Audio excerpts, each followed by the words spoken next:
अंतर्राष्ट्रीय राजनीति का एक स्वायत्त विषय के रूप में विकास प्रथम विश्व युद्ध 1914 से 18 की भीषण तबाही के बाद हुआ। युद्ध के बाद विश्व में शांति स्थापना की स्थायी खोज और युद्धों को रोकने के उद्देश्य से इस विषय की आवश्यकता महसूस की गई। इसी दिशा में एक ऐतिहासिक कदम उठाते हुए 1919 में वेल्स विश्वविद्यालय यूके में विश्व का प्रथम अंतर्राष्ट्रीय राजनीति विभाग स्थापित किया गया। प्रसिद्ध इतिहासकार अल्फ्रेड जिमर्न इस विभाग के प्रथम अध्यक्ष नियुक्त किए गए। हालांकि इस विषय को वास्तविक वैज्ञानिक और सैद्धांतिक स्वरूप द्वितीय विश्व युद्ध 1945 के बाद के वैश्विक बदलावों से प्राप्त हुआ। विषय की प्रमुख अवधारणाओं और परिभाषाओं पर गौर करें तो यह मुख्य रूप से स्वतंत्र राज्यों के आपसी संबंधों और उनके व्यवहार का एक वैज्ञानिक अध्ययन है। प्रसिद्ध विद्वान हंस जे मार्गेंथो ने इसे परिभाषित करते हुए कहा है कि अंतर्राष्ट्रीय राजनीति शक्तियों के लिए संघर्ष है। International politics is a struggle for power.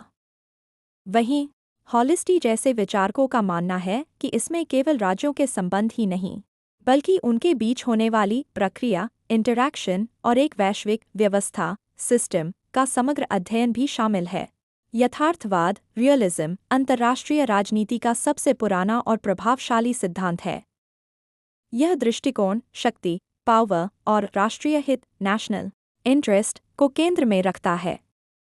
यथार्थवादी विचारकों का मानना है कि मानव प्रकृति स्वभाव से स्वार्थी और सत्ता की भूखी होती है, जिसका सीधा प्रतिबिंब राज्यों के व्यवहार में दिखता है।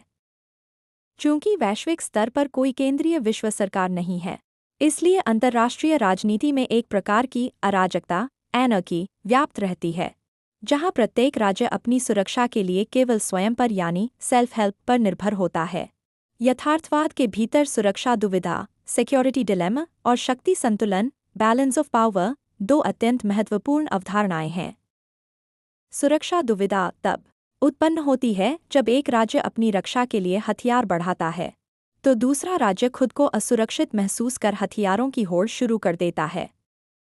इससे बचने के लिए शक्ति संतुलन का सहारा लिया जाता है, जिसका अर्थ है राज्यों के बीच शक्ति का ऐसा वितरण जो किसी भी एक राज्य को इतना शक्तिशाली न होने दे कि वह युद्ध शुरू कर सके। यहाँ स्टेटिज्म का सिद्धांत लागू होता है, जो राज्य को ही अंतर्राष्ट्रीय राजनीति का एकमात्र और सर्वोच्च कर्ता एक्टर मानता है। परीक्षा के दृष्टिकोण से महत्वपूर्ण तथ्य क्विक रेफरेंस यह है कि वेल्स विश्वविद्यालय में स्थापित विश्व की पहली अंतर्राष्ट्रीय राजनीति की पीठ का नाम अमेरिका के राष्ट्रपति के सम्मान में वुड्रो विल्सन चेयर रखा गया था। यथार्थवाद वास्तव में प्रथम विश्व युद्ध के बाद के आदर्शवाद आइडियलिज्म की विफलताओं और राष्ट्र संघ लीग ऑफ नेशंस की अक्षमता के बाद एक प्रभावी प्रतिसिद्धांत के रूप में उभरा। इसका अंतिम उद्देश्य यह समझना है कि राज्य किस प्रकार अपनी शक्ति बढ़ाते हैं और चुनौतीपूर्ण वैश्विक वातावरण में अपने राष्ट्रीय हितों की रक्षा करते हैं। यथार्थवाद के ऐतिहासिक स्तंभों की जड़ें प्राचीन और मध्यकालीन राजनीतिक चिंतन में बहुत गहरी हैं। इस विचारधारा की शुरुआत यूनानी इतिहासकार थ्यूसिडाइड्स के पेलोपोनेसियन युद्ध के वृत्तांत से मानी जाती है, जहां उन्होंने राज्यों के बीच शक्ति संघर्ष को अनिवार्य बताया। पुनर्जागरण काल में मैकियावेली ने अपनी प्रसिद्ध कृति द प्रिंस 1513 में स्पष्ट किया कि राजा के लिए निजी नैतिकता से ऊपर राज्य की सुरक्षा सर्वोपरि है। वहीं थॉमस हॉब्स ने लेविथान 1651 में मानव स्वभाव को स्वार्थी बताते हुए सभी का सभी के विरुद्ध युद्ध war of all against all की जो स्थिति बताई, वही आज अंतर्राष्ट्रीय अराजकता का आधार है। आधुनिक यथार्थवाद की नींव 20वीं सदी के पूर्वार्ध में आदर्शवाद आइडियलिज्म की विफलता के बाद रखी गई।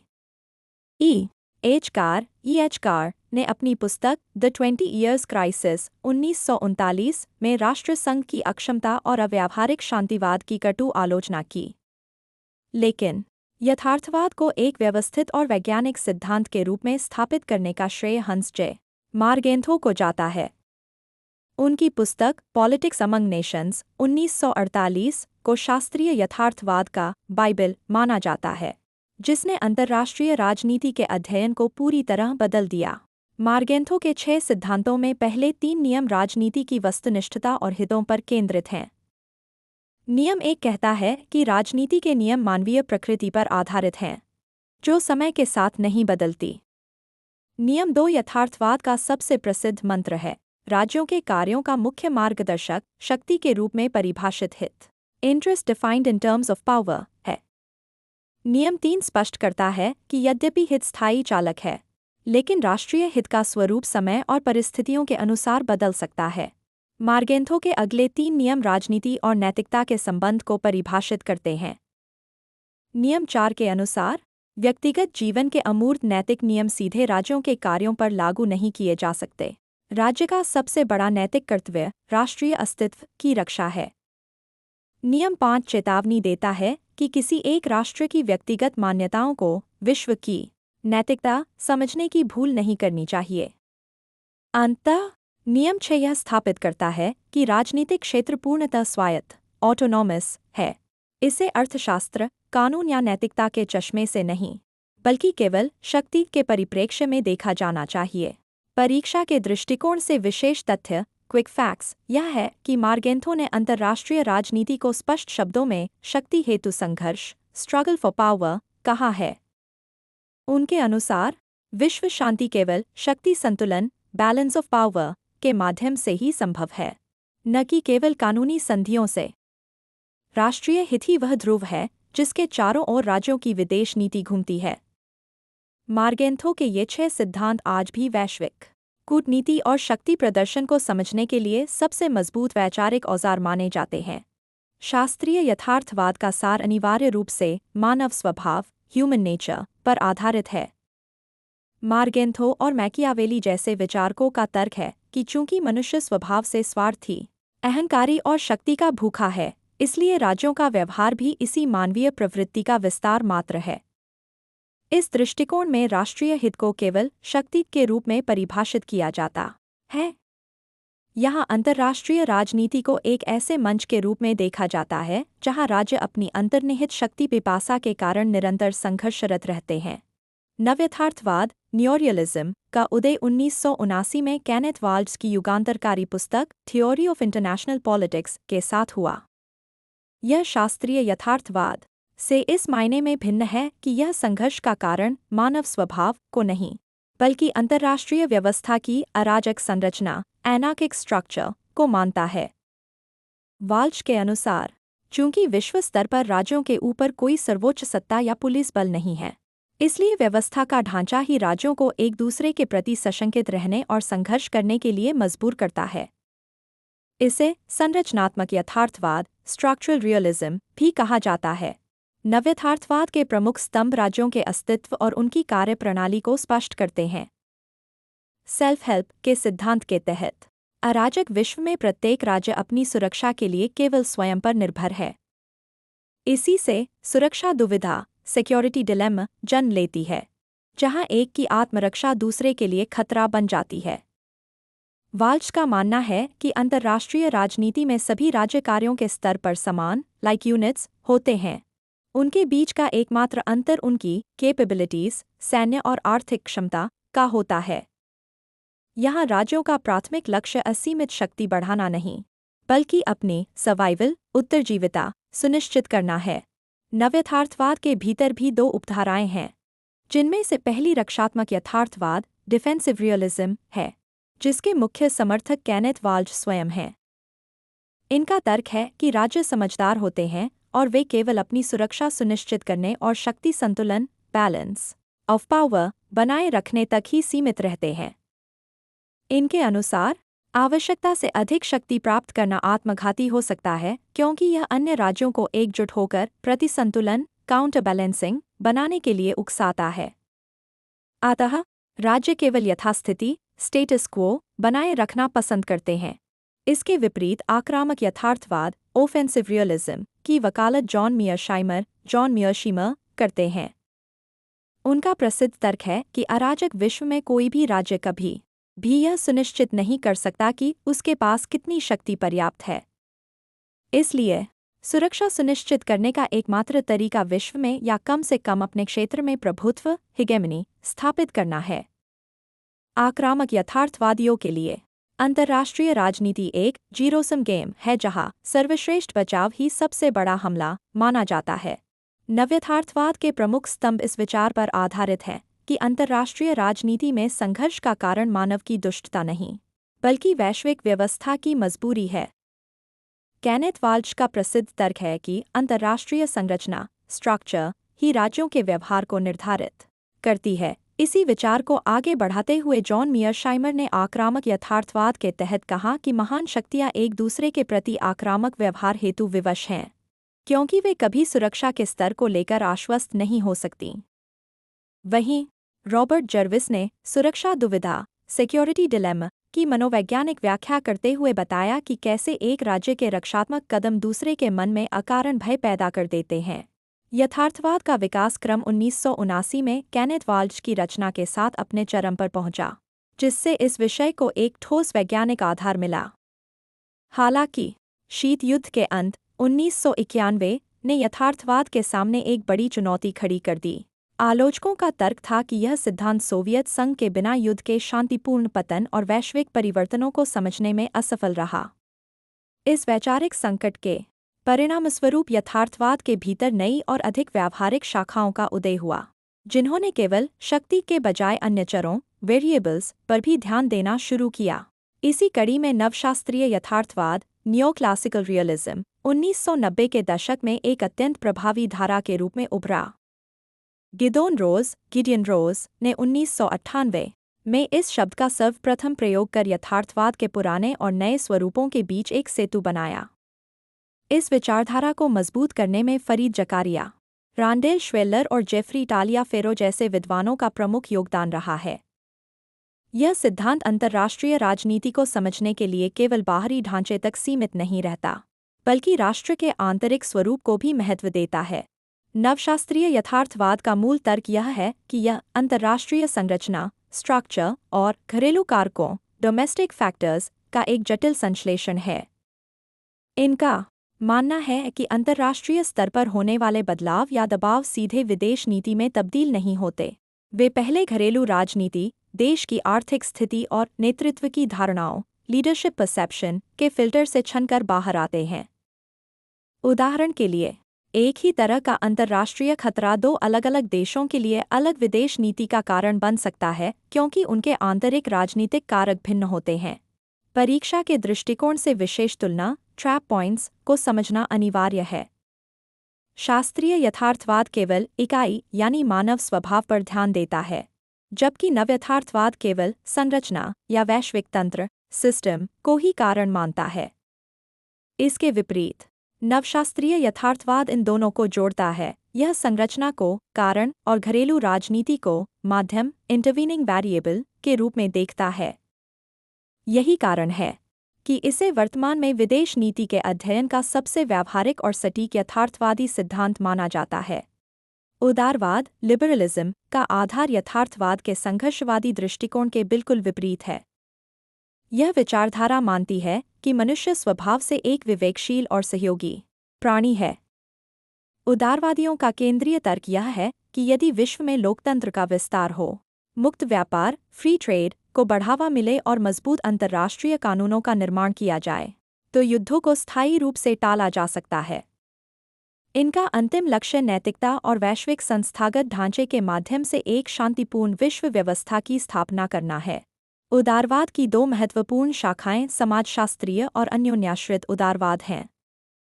समाजशास्त्रीय दृष्टिकोण के तहत जेम्स रोजेनाउ तर्क देते हैं कि विभिन्न देशों के लोगों के बीच बढ़ते सामाजिक संपर्क एक सुरक्षा समुदाय का निर्माण करते हैं, जिससे युद्ध की संभावना कम हो जाती है। वहीं रॉबर्ट कोहेन और जोसेफ नाई द्वारा प्रतिपादित अन्योन्याश्रित उदारवाद यह बताता है कि आज के दौर में राष्ट्र आर्थिक रूप से एक दूसरे पर इतने निर्भर हैं कि युद्ध दोनों पक्षों के लिए घाटे का सौदा बन गया है। इनके द्वारा दी गई जटिल अन्योन्याश्रय कॉम्प्लेक्स इंटरडिपेंडेंस की अवधारणा स्पष्ट करती है कि राज्यों के संबंध अब केवल सैन्य शक्ति तक सीमित नहीं रहे, बल्कि उनमें आर्थिक और सामाजिक हित भी गहराई से जुड़ गए हैं। संस्थागत एवं लोकतांत्रिक उदारवाद वैश्विक शांति के लिए संरचना और प्रणाली पर बल देते हैं। संस्थागत उदारवादियों का मानना है कि यूएन WTO और IMF जैसी संस्थाएं राज्यों के बीच सूचनाओं का आदान प्रदान कर आपसी अविश्वास को कम करती हैं और वैश्विक अराजकता को नियंत्रित करती हैं। दूसरी ओर, लोकतांत्रिक उदारवाद डेमोक्रेटिक पीस थ्योरी पर आधारित है।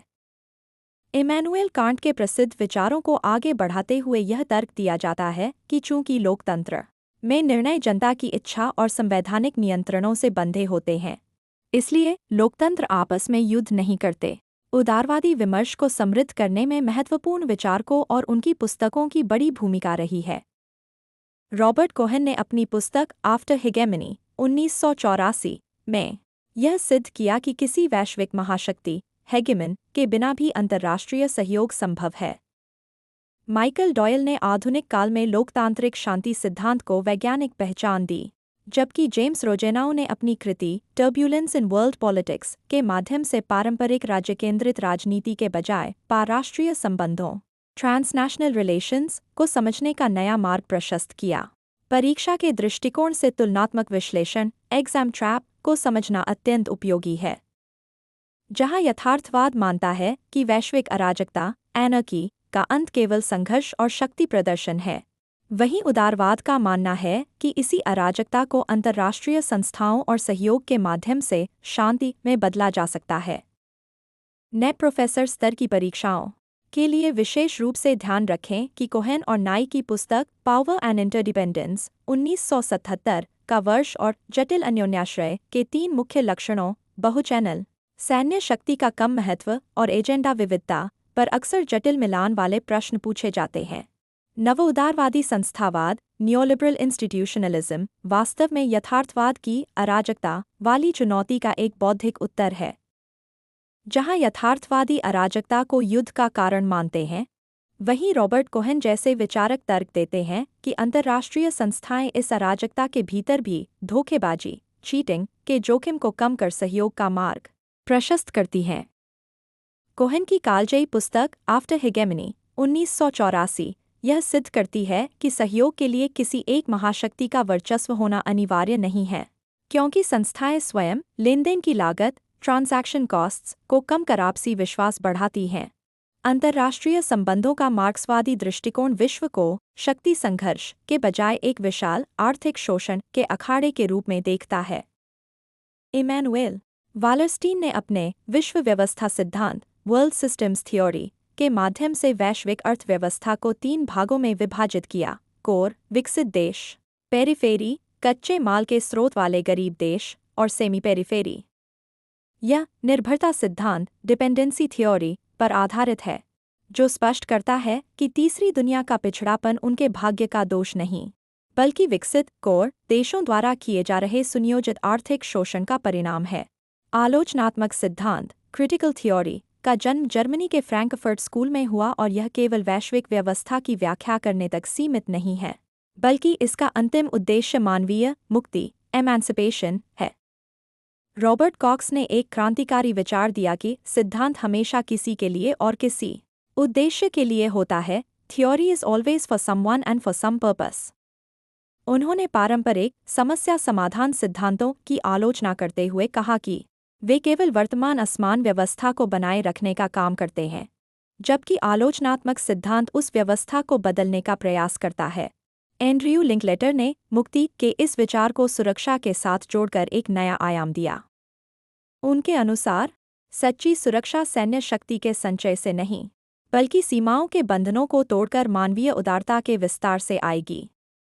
वे राज्यों की संप्रभुता और सीमाओं को एक नैतिक बाधा के रूप में देखते हैं और एक ऐसी वैश्विक नागरिकता व कानूनी प्रणाली के समर्थक हैं, जहां मनुष्य के अधिकार किसी विशेष राज्य की नागरिकता के मोहताज न हों।